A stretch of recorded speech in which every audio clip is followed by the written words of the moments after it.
क्या कांग्रेस को उसका अमित शाह मिल गया है? क्या कांग्रेस को आज की राजनीति में जिस चाणक्य की जरूरत थी वो उनकी जरूरत पूरी हो गई है?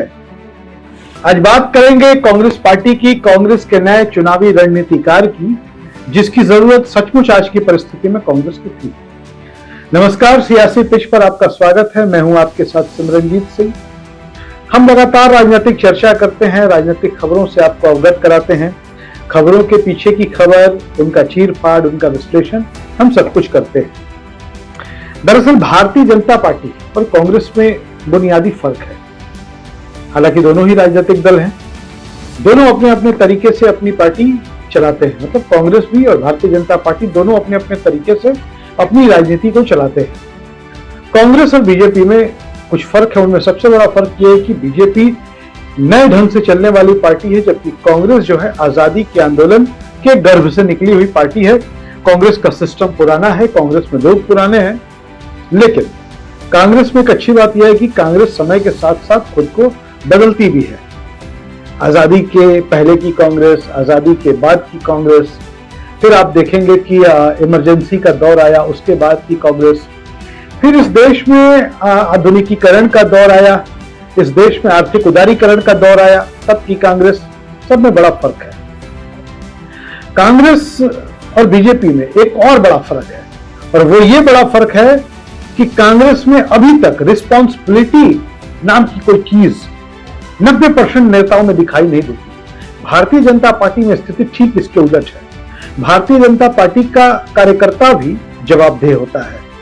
अगर कोई बूथ स्तर का कार्यकर्ता है, बूथ स्तर से भी नीचे का संगठन उनका होता है, पन्ना प्रमुख का, वो भी अपना उत्तरदायित्व निभाता है। कांग्रेस में सिस्टम की कमी है, और ऐसा नहीं है कि ये अभी हो रहा है। कांग्रेस में ये बीमारी बहुत पुरानी है। भाजपा की एक बड़ी खासियत ये कि भाजपा आज जिस तरीके से चुनाव दर चुनाव जीत रही है, भाजपा इस देश की सबसे बड़ी पार्टी बनी है, तो उसकी एक बड़ी वजह है कि भाजपा में सही व्यक्ति सही जगह पे रहता है। जो व्यक्ति जिस लायक होता है उसको अच्छी जिम्मेदारी दी जाती है। जो व्यक्ति ठीक ठाक टीवी पर बैठकर बहस कर सकता है उसको प्रवक्ता बना दिया जाता है। जो व्यक्ति संगठन का काम कर सकता है उसको संगठन में अलग अलग स्तर पर जिम्मेदारी दे दी जाती है। जो व्यक्ति मंडल में होता है, उनकी मंडल में इकाइयां होती है, वहां अच्छा काम करता है, उनको जिले में शिफ्ट कर दिया जाता है। जिले में जो अच्छा काम करता है वो प्रदेश में या क्षेत्रीय प्रभारी हो, जैसी चीजें वहां हो जाती है। कांग्रेस में इस सिस्टम का अभाव रहा है, लेकिन अब ऐसा नहीं है। कांग्रेस में संगठन सृजन अभियान चल रहा है और कांग्रेस भी अपनी स्थिति में बदलाव ला रही है। लेकिन आज हम बात करेंगे कांग्रेस के अमित शाह की। अमित शाह मतलब रणनीतिकार, चाणक्य। बात करेंगे हम डीके शिव कुमार की। डीके शिव कुमार आज वो शख्स हैं जो कर्नाटक में कांग्रेस के मुख्यमंत्री हैं। डीके शिव कुमार अपने सियासी कौशल के लिए जाने जाते हैं। जब उनको मौका मिला तो उन्होंने अमित शाह को भी पटखनी दी है रणनीति के मोर्चे पर। और आपको बता दें कि एक एक कर डीके शिव कुमार ने खुद को हर मोर्चे पर सफल साबित किया है। वो राजनीति में सफल रहे हैं, वो बिजनेस में सफल रहे हैं। 27 साल की उम्र से राजनीति में हैं। 8 बार चुनाव जीत चुके हैं, 2 बार वो चुनाव हारे हुए। एक बार पहला चुनाव जब उन्होंने लड़ा था, और बीच में एक बाई इलेक्शन उन्होंने लूज किया है। इसके अलावा तमाम चुनाव जो है, सारे चुनाव में उनकी जीत हुई है। और आपको एक मजेदार बात बताते हैं, हम उनको अमित शाह से उनकी तुलना क्यों कर रहे हैं। अमित शाह भारतीय जनता पार्टी के चाणक्य हैं। भारतीय जनता पार्टी की राजनीति को अपने हिसाब से हैंडल कर रहे हैं और बहुत ऊंचाई पर उन्होंने बीजेपी को पहुंचाया है। कांग्रेस में भी अगर डीके शिव कुमार को उतने मौके, उतने चांस दे दिए जाए तो कांग्रेस ऊपर वो भारतीय जनता पार्टी को पहुंचा सकते हैं। डीके शिव कुमार की निगाह दक्षिण भारत पर है। वो दक्षिण भारत का हीरो बनना चाहते हैं और वो उस लायक भी है।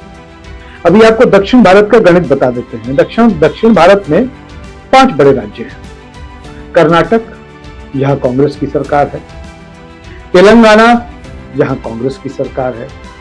केरल, जहां कांग्रेस की सरकार है। तमिलनाडु, जहां कांग्रेस की गठबंधन में सरकार है। अब बची है आंध्र प्रदेश। आंध्र प्रदेश पर निगाह है डीके शिव कुमार की। डीके शिव कुमार को लगता है कि कांग्रेस की सरकार आंध्र प्रदेश में भी होनी चाहिए, और वो मुख्यमंत्री भले कर्नाटक के हैं, लेकिन कर्नाटक के साथ साथ वो पूरे दक्षिण भारत को साध रहे हैं। आपको बताएं कि आंध्र प्रदेश में अभी चंद्रबाबू नायडू की सरकार है, चंद्रबाबू नायडू भारतीय जनता पार्टी के साथ है। चंद्रबाबू नायडू एनडीए में है, बड़ी मजबूती के साथ हैं और वो बताते हैं कि वो भारतीय जनता पार्टी के ही साथ रहेंगे। लेकिन राजनीति में नेताओं के बारे में क्या कहा जाए, नेता तो कहते कुछ हैं करते कुछ हैं। हमने देखा सायोनी घोष जैसी नेता को, ममता का क्षमता याद होगा आपको, उन्होंने भी टीएमसी को बाय बाय कर दिया। तो ऐसी स्थिति में राजनीति में विश्वसनीय लोग बड़े कम बचे हुए हैं और आज कांग्रेस को जरूरत है ऐसे नेता की जो भाजपा को उन्हीं की भाषा में जवाब दे सके और डीके शिव कुमार इसके माहिर हैं। उन्होंने कई बार इसको प्रूव कर दिया है। अब आपको बताते हैं 2017 थोड़ा पीछे लेके चलते हैं, गुजरात में राज्यसभा का चुनाव चल रहा था।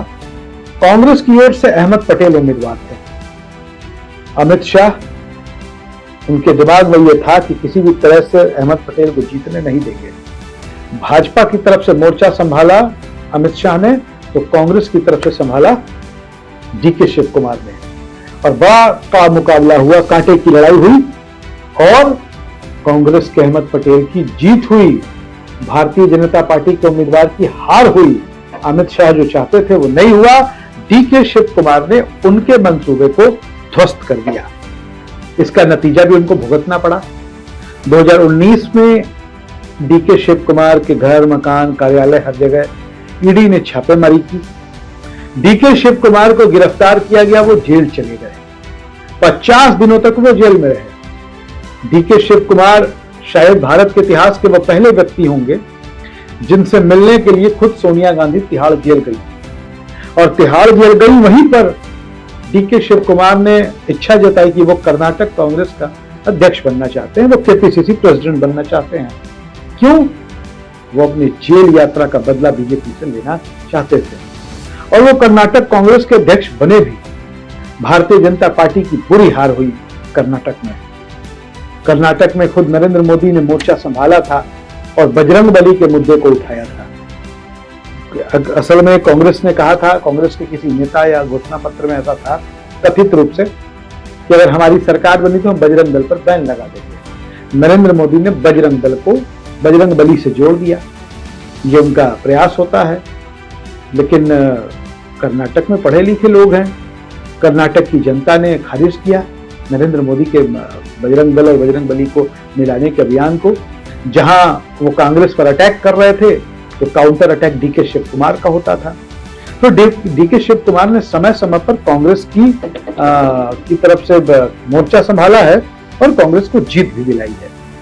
दूसरी तरफ आपको बता दें कि कांग्रेस में सबसे बड़ा जो संकट आज की तारीख में है वो विश्वसनीयता का है और डीके शिव कुमार ने अलग अलग मोर्चों पर अपनी विश्वसनीयता दिखाई है, अपनी विश्वसनीयता को साबित किया है। कांग्रेस की मदद करने की वजह से, कांग्रेस के पक्ष में डट कर खड़ा रहने की वजह से उनको केंद्र सरकार, केंद्रीय एजेंसियों का खुद भाजन भी बनना पड़ा और इसकी वजह से उनको जेल भी जाना पड़ा। लेकिन इसके बाद भी डीके शिव कुमार न झुके, न डरे, न टूटे, मजबूती के साथ खड़े रहे। वो एक ऐसे व्यक्ति हैं कि जो राजनीति में भी सफल है, बिजनेस में भी सफल है, रणनीति में भी सफल है। जहां खड़े होते हैं मजबूती से पांव अंगद की तरह जमा देते हैं। तो कांग्रेस को अब चाहिए कि डीके शिव कुमार का जो दायरा है दक्षिण भारत से भी आगे बढ़ाए और डीके शिव कुमार अच्छे मुख्यमंत्री भी साबित हो रहे हैं। वो अपने क्षेत्र में विकास कार्यों के लिए भी जाने जाते हैं। कर्नाटक में लगातार उनकी सरकार काम कर रही है, हालांकि 1 महीने ही हुए हैं, लेकिन उनकी सरकार को लेकर अभी से ही जो समीक्षा सामने आ रही है, जो लोगों के विपक्ष के नहीं, जो वैसे लोग जो निष्पक्ष विश्लेषण करते हैं तो बता रहे हैं कि बदलाव दिखाई दे रहा है कर्नाटक में और अच्छा काम डीके शिव कुमार की सरकार कर रही है। बहरहाल आप क्या सोचते हैं डीके शिव कुमार राजनीति के चाणक्य के बारे में? जरूर अपनी राय कमेंट बॉक्स में